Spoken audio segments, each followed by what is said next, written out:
Hello, my name is Kane. This is Castle Tillage, your home defense network. Well, a couple of weeks ago, I was able to do a little bit more training as far as Minnesota law goes, as far as self-defense. And I was able to go to a class just outside of St. Cloud where they allowed me to attend a a national concealment class for retired Leos.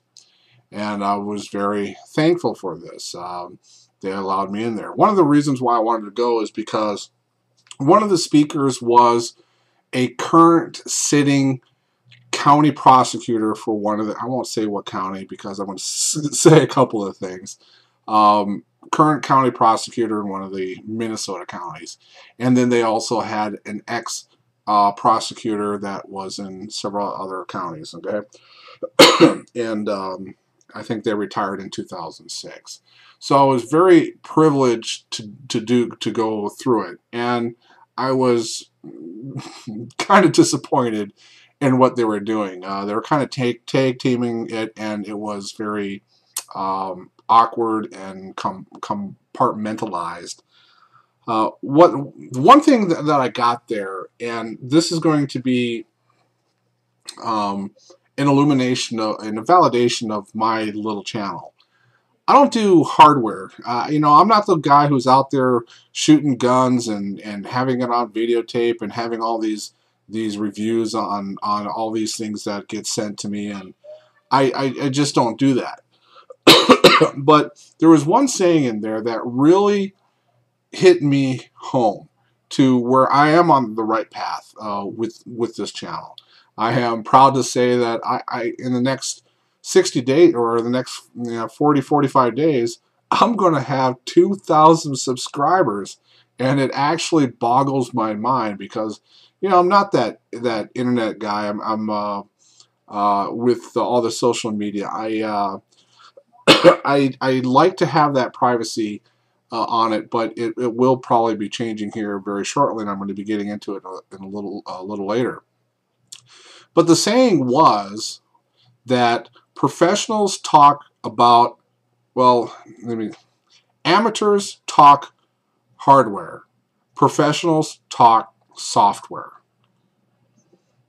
That really told me a lot. I mean, you're going to have to be fairly good at what you do as far as the hardware goes, but in order for you to do the right thing with your hardware, you need the firmware to be going up against it. Let's face it, guys, you could have the nicest, best computer, but if you have a Windows operating system that is total junk, guess what? Your hardware is total junk. I'm sorry to say it. And let me put it in this way. If you have no clue to what the heck you're doing, I don't care how good your gun is. If you don't have the training and the software to back it up, it is useless in your hands, and it's more dangerous. All right?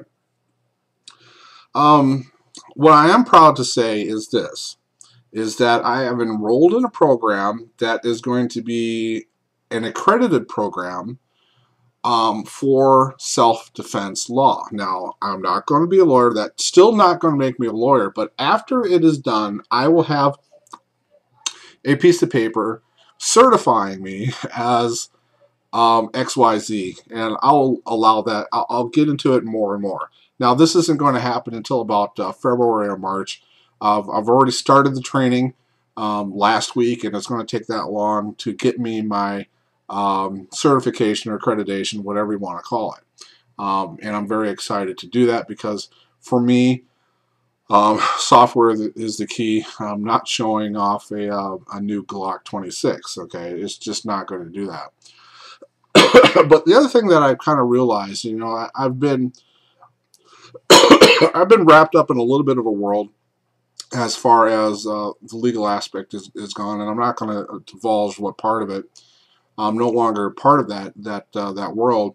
But what has also, I've also got another peek into the world listening to these prosecutors, and and it really boils down to there are very few people that really actually have the decision about prosecuting you, whether they're going to prosecute you or not. Especially if it's going to be a borderline kind of offense kind of a thing. Where when we were talking to this prosecutor, the county prosecutor, the head person who makes all the decisions, he flat out told me that, or told the entire class when we were going through curtilage, that you are not going to have a retreat consideration when it comes to curtilage in his county.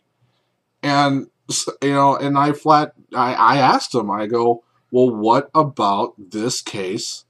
I mentioned it, where there's 2 states in the union that does not recognize curtilage as far as a duty to retreat or not duty to retreat, where you can stand your ground during curtilage, and that is Minnesota and Massachusetts. I brought it up to him. And he hemmed and hawed a little bit about it, but I recognize the fact it's going to be the person who is sitting in that chair, that city attorney chair, that county prosecutor. He is going to be making up the choices to see exactly what is going on. Whether you live in a very liberal Chicago, Washington, D.C., Baltimore, Houston, New York, Los Angeles, Oakland, San Francisco, parts of Kansas City, St. Louis, East St. Louis, Memphis is getting pretty bad as far as that is concerned. If you are in those areas, you have to be concerned, and you have to be concerned about innocence, imminence, proportionality, avoidance, and reasonableness. You need to be up to date on your firmware, because the county prosecutor, the city attorney, is going to be biased towards you, plain and simple, whether you are correctly self-defended yourself or not. Compared to this guy, who is a county prosecutor outside the Minneapolis, St. Paul area, is not going to beat you over the head with a retreat consideration, verbalize your retreat consideration. He's not going to do that. He also, there was also a joke where he's told one of his kids are getting a little smarter. He goes, "I'm going to spank you," and then the kids goes, "Well, I'm going to charge you with child abuse," and he goes, "Well, good luck with that, because I'm the final guy who decides whether I'm going to charge myself." Okay, it was a good illumination of what was going on. I did learn some things about it, but for me to make the 3-hour drive round trip, it was worth it in some aspects and not worth it in some other aspects. Training, learn innocence, imminence, proportionality, avoidance, and reasonableness, or if you want the AOJ triad, ability, opportunity, and jeopardy. It is important that you need to learn and understand what exactly is going on.